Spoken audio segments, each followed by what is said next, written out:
دستبرداری کا اعلان کر دیا۔ بیرسٹر عثمان خضر نے انکشاف کیا مسلح جتھوں نے اسکول کے بچوں کی وین چھینی اور نجی اور سرکاری املاک کو نقصان پہنچایا۔ انہوں نے کہا وہ ریاست پاکستان کے ساتھ کھڑے ہیں اور پرتشدد مظاہروں کی مذمت کرتے ہیں۔ بیرسٹر عثمان نے واضح کیا کہ ریاست پر حملہ کر کے کوئی جماعت سیاست نہیں کر سکتی۔ پنجاب حکومت نے صوبے میں مساجد کے نظام کو عوامی امانت بنا کر ایک نئی مثال قائم کر دی۔ وزیر اعلیٰ مریم نواز کے احکامات پر پنجاب میں مساجد کی بحالی اور ائمہ کرام کے حقوق کی حفاظت کا روح پرور سفر شروع ہو گیا۔ حکومت نے مساجد کے انتظام میں عوام، علماء اور مقامی معززین کو شریک کر کے صوبے کی مساجد کو مؤثر اور شفاف انداز میں چلانے کے لیے مسجد مینجمنٹ کمیٹیوں کے قیام پر اتفاق کیا۔ وزیر اعلیٰ کی ہدایت کے مطابق ائمہ کرام کے وظائف کی فوری ادائیگی یقینی بنانے کے لیے ہر تحصیل آفس میں خصوصی کاؤنٹر قائم کر رہے ہیں۔ ائمہ کرام کو وظائف کے لیے فارم، مینول اور ڈیجیٹل دونوں شکل میں جمع کروانے کی سہولت دی گئی ہے۔ چند ہفتوں میں ادائیگی کا عمل شروع ہو جائے گا۔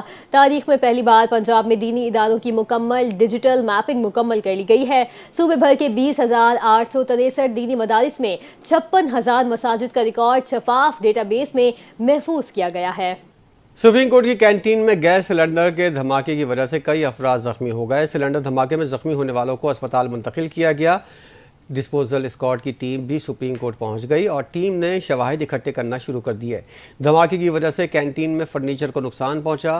حکام کی جانب سے دھماکے کی تحقیقات شروع کر دی گئی ہیں۔ ذرائع کا بتانا ہے دھماکہ اے سی گیس پلانٹ میں مرمت کے دوران ہوا۔ دھماکے کے دوران 4 افراد زخمی ہوئے۔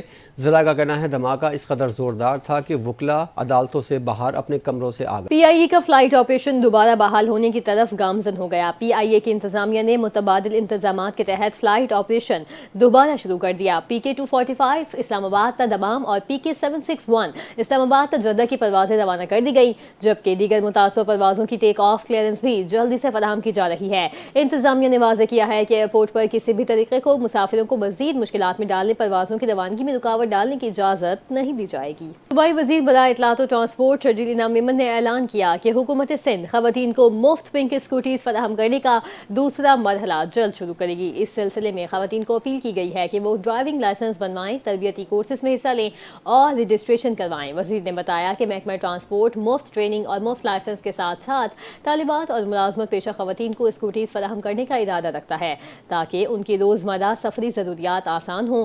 پہلے مرحلے میں اس منصوبے کو عوام کی جانب سے غیر معمولی پذیرائی ملی، جہاں درجنوں خواتین نے ڈرائیونگ سیکھی، لائسنس حاصل کیے اور پنک اسکوٹیز استعمال کرنا شروع کی۔ انہوں نے مزید کہا حکومت شہریوں کو سستی، محفوظ اور باوقار سفری سہولتیں فراہم کرنے کے لیے people's bus service, pink bus service, electric bus service اور اب پنک اسکوٹیز جیسے اقدامات کر رہی ہے۔ خواتین کو سماجی اور معاشی طور پر بااختیار بنانے کو اپنی ترجیح قرار دیا گیا ہے۔ چیف سیکرٹری کی ہدایت پر صوبے بھر میں ڈینگی سے بچاؤ کے اقدامات تیز کر دیے گئے۔ کراچی کے 150 یونین کونسلز میں فیمیگیشن اسپرے مکمل ہو چکے ہیں۔ 322 گھروں میں انڈور اسپرے کیے گئے۔ کنٹرول روم کو موصول شکایات بھی حل کر دی گئیں۔ حیدرآباد میں 30 ہاٹ اسپاٹس کی نشاندہی کی گئی، جہاں 7,057 گھروں کے 17,008 کمروں میں اسپرے کیے گئے۔ 2 نومبر تک ضلع بھر میں 2,241 اسپرے اور 3,698 عوامی آگاہی سیشن کیے جائیں گے۔ اسپتالوں میں ڈینگی مریضوں کے لیے 340 بیڈز مختص کیے گئے ہیں۔ ضلعی ٹیمیں 24 گھنٹے سرگرم عمل رہیں گی۔ صوبائی وزیر علی حسن زرداری کا سینٹرل جیل کراچی کا اچانک دورہ۔ صوبائی وزیر علی حسن زرداری نے قیدیوں کو دی جانے والی سہولیات کا جائزہ لیا۔ جیل میں علاج، کھانے، پانی اور صفائی کے انتظامات چیک کیے گئے۔ صوبائی وزیر نے مختلف حصوں کا دورہ کیا اور قیدیوں سے ملاقاتیں کی۔ صوبائی وزیر علی حسن زرداری نے قیدیوں کی طرف سے دی گئی تجاویز اور مسائل خود سنے۔ کورٹ پروڈکشن ملاقات اور قانونی امداد کے معاملات پر بھی گفتگو کی گئی۔ صوبائی وزیر نے اوور کراؤڈنگ پر انتظامیہ کو سخت احکامات جاری کیے۔